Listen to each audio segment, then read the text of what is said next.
आप 500 आइटम बनाते हो अपने बच्चे की शादी में और एक ड्राइवर को भोजन नहीं मिल रहा है, ये गलत काम है। आप 10 आइटम बनाओ, गरीबों के यहाँ अनाथालय में भोजन भिजवाओ, इसका नाम समरसता है। हाँ? भोजन पे कंट्रोल करो, कपड़ों पे कंट्रोल करो, अपने खर्च पे कंट्रोल करो। हाँ, लेकिन आप ये सोचो कि सब एक जैसे हो जाएंगे, तब तो ब्रह्मा जी आप ही बन गए, फिर ब्रह्मा जी बैठेंगे क्या? कर्म विभाग कहाँ जाएगा? एक व्यक्ति ने 100 पाप किए हैं, एक व्यक्ति ने 100 पुण्य किए हैं, अगले जन्म में आप उसको बराबर कैसे कर दोगे? थोड़ा विचार की बात है। अगले जन्म में आप उसको बराबरी का दर्जा कैसे दे दोगे? उसका कर्म कहां जाएगा जो उसने 100 पाप किए हैं? आज कुछ नेता जो पब्लिक के करोड़ों करोड़ों रुपया खा के बैठे हुए हैं, और एक मोदी जी हैं जिनके पास एक पैसे से लेना देना नहीं, सारे देश और विश्व में जिनको एक सर्वे में 1 नंबर का नेता चुना गया पूरे विश्व का, भारत का नहीं, एक वो है और एक बाकी लोग हैं जिनका मैं नाम नहीं लेना चाहता यहां। आप क्या उनको बराबर मान लेंगे? उनको बराबर समरसता दे देंगे? नहीं दे सकते। तो इसीलिए विचार की जरूरत है, समरसता क्या है, समरसता को हम कैसे लागू करें और कैसे समाज को उन्नत करें। हाँ? आ जाए प्रसंग में। चलो बात आ गई तो ये भी आ गई, कोई बात नहीं। क्यों भाई? आपको अच्छा न लगे तो हमको लौटा देना, और अच्छा लगे तो ले जाना, कोई बात नहीं। हाँ, दक्षिणा में लौटा देना। तो हम तो देखो भाई ईश्वर के सरकारी वकील हैं। हाँ, हमारे गुरुजी भी यही कहते थे, हम भी यही। ईश्वर ने जो लिखा है, ईश्वर ने जो कहा, हम तो उसकी वकालत करेंगे और उसको समाज में पहुंचाएंगे। उसी का नाम सनातन है। हम किसी व्यक्ति के सपोर्टर नहीं है, जो ईश्वर का है वो हमारा एक ही नाता है। हम मोदी जी और योगी जी को इसलिए खुलेआम सपोर्ट करते हैं क्योंकि वो ईश्वर का काम कर रहे हैं और ये ईमानदारी से काम कर रहे हैं। तो इसीलिए अभिप्राय, चलो आ जाओ भाई। रावण से कहते हैं हनुमंत लाल जी महाराज, देखो भाई मेरा भूख लगी थी, भोजन सामने था, खा लिया। बोले वृक्ष क्यों तोड़े? बोले वो मेरा स्वभाव था। जिसका जो स्वभाव है उसको बदलना अत्यंत कठिन काम है। यहाँ जितने लोग बैठे हैं सबका कोई ना कोई अपना स्वभाव है। हमारे गुरु जी कहते थे, स्वामी अखंडानंद जी महाराज, मेरे पीछे जो 100 लोग घूम रहे हैं ना, बोले इनमें हर व्यक्ति का एक न एक ऐसा वीक पॉइंट है, वीक स्विच है, जिसको मैं टच नहीं करता। अगर वो स्विच टच कर दूंगा तो कल से नहीं आएगा। और हम में आप में भी देखो, पूर्ण केवल ईश्वर होता है, इंसान पूर्ण नहीं होता है। किसी में 1-2 कमियां हैं, किसी में ज्यादा कमियां हैं, सब में कोई ना कोई एक ऐसा वीक पॉइंट है, आप उसको टच कर दोगे तो कल से नहीं आएगा। तो इसलिए हम क्यों इसकी चर्चा करें? स्वभाव है भाई, स्वभाव का सदुपयोग करो। हाँ, किसी को अगर डांट लगवानी हो तो खेतान जी का सदुपयोग करो स्वभाव का सदुपयोग करो ना। अब तो बहुत शांत हो गए, पहले तो कभी कभी हम लोगों को ही बोल देते थे महाराज। खेतान जी हमारे मित्र हैं इसलिए मैं बोलता हूं मंच से, वो नाराज नहीं होते हैं। क्यों सरला जी, आप सहमत है ना? तो उनकी पत्नी सहमत, हम क्या कर सकते तो हमारे गुरुजी कहते थे हर व्यक्ति में बहुत सारे गुण हैं, कुछ कुछ दोष होते हैं, हर चीज का सदुपयोग करना चाहिए। हर व्यक्ति, ये भगवान की सृष्टि, अनेक तरह के लोग हैं। उन्होंने कहा मेरा स्वभाव है वृक्षों को तोड़ना, बंदर हूं मैं। रावण ने तीसरा प्रश्न पूछा, ठीक है स्वभाव से वृक्षों को तोड़ा, मेरे बेटे को क्यों मार डाला, राक्षसों को क्यों मार डाला? हनुमान जी कहते हैं महाराज, ईमानदारी से आपको न्याय करना चाहिए।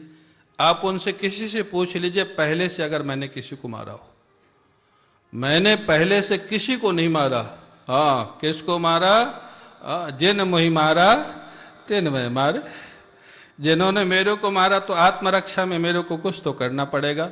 अब मेरी आत्मरक्षा में वो मर गए तो मैं क्या कर सकता हूँ? हाँ, आत्मरक्षा में बचाने के लिए कुछ तो करना पड़ेगा। जिन मोहि मारा ते मैं मारे, ते ही पर बांध्यो तनय तुम्हारे। गड़बड़ तो आपके बेटे ने किया, मैं तो न्याय ही कर रहा था। मैंने अपनी तरफ से किसी को नहीं मारा, जिसने मेरे को मारा मैंने उसको मारा। उसके बाद आपने बेटे ने आप मेरे को बांध लिया, इनसे पूछिए मेरे को बांध के क्यों लाया? उल्टा प्रश्न रावण पे रख दिया। ये हनुमान जी की बुद्धिमत्ता। हाँ, ज्ञानी नाम अग्रगण्यम इसीलिए कहा गया। प्रश्न तो खड़ा कर दिया रावण के ऊपर। उसके बाद आखिरकार तो हनुमंत लाल जी महापुरुष हैं, संत हैं और भगवान शंकर के अवतार हैं। भगवान शंकर ही तो रावण को इतने सारे वरदान दिए हैं, फिर करुणा जागृत हो गई। आप कल्पना करें, ये गुरुता की पराकाष्ठा, ये गुरु के स्वभाव की पराकाष्ठा। आप देखें, शिष्य बैठा है सिंहासन पर, गुरु बंधा हुआ नीचे खड़ा है, और वहीं पर ये सनातन धर्म क्या गुरुत्व है। हाँ, गुरु कितना नीचे जा सकता है शिष्य को ऊपर उठाने के लिए, ये सनातन धर्म का गुरुत्व है। हनुमंत लाल जी बैठे हुए हैं, खड़े हुए हैं, बंधे हुए, और बंधे हुए महाराज विनती करते, रावण से प्रार्थना करते, किस लिए? उसके कल्याण के लिए, उसकी भलाई के लिए।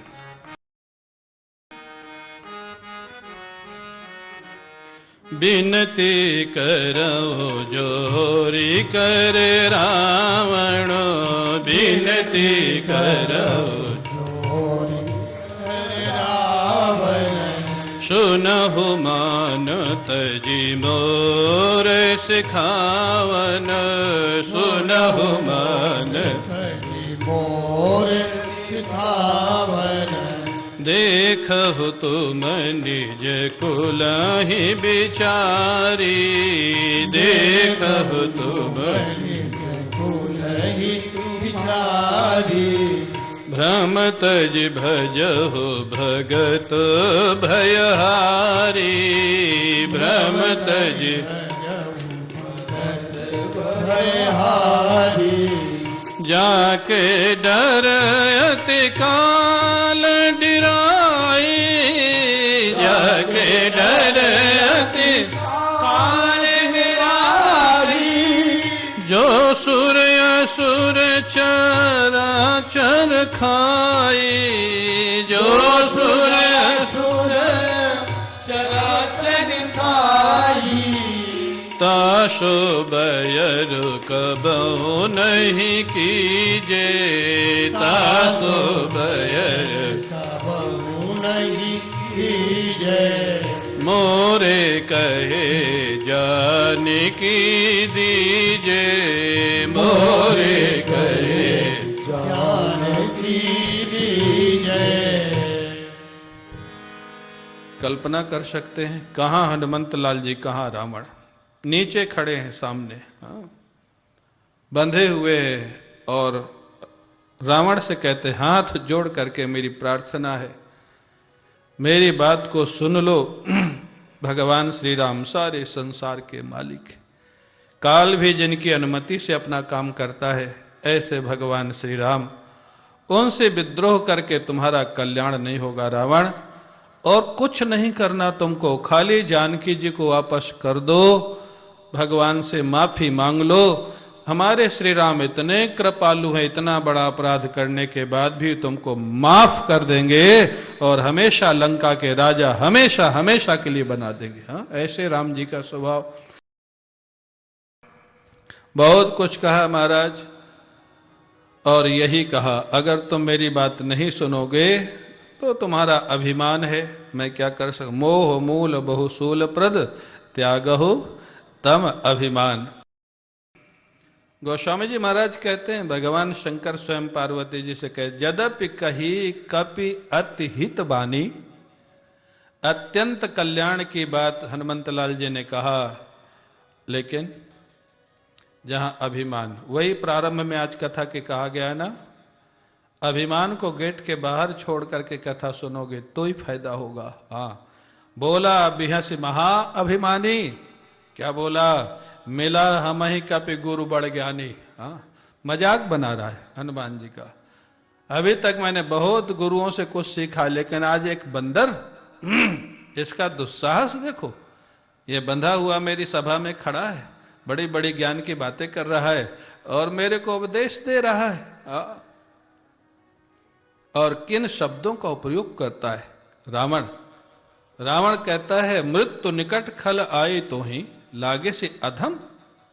कितने अपमानजनक शब्दों का प्रयोग करता, अधम, दुष्ट, खल, हनुमान जी के लिए।